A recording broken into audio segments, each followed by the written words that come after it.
Farming Connect face-to-face services have currently ceased, but I'd like to draw your attention today to some of the services that are still happening.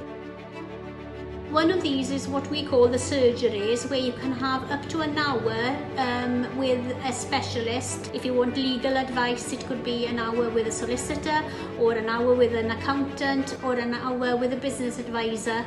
Or if you've got a query on any agricultural topics such as soils, grassland, nutrition, then you can access one of our technical advisors. Please get in touch with your local development officer or the Farming Connect Service Centre. If you need more than an hour, then we can refer you to the advisory service, which is still happening, but over the phone or digitally.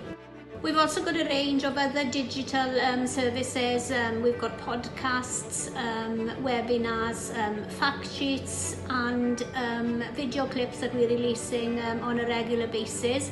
Of course, everything is happening digitally at the moment, so if you do need IT support, we are still able to offer IT support over the phone. Anything Farming Connect can do to help you through these difficult times, then please get in touch.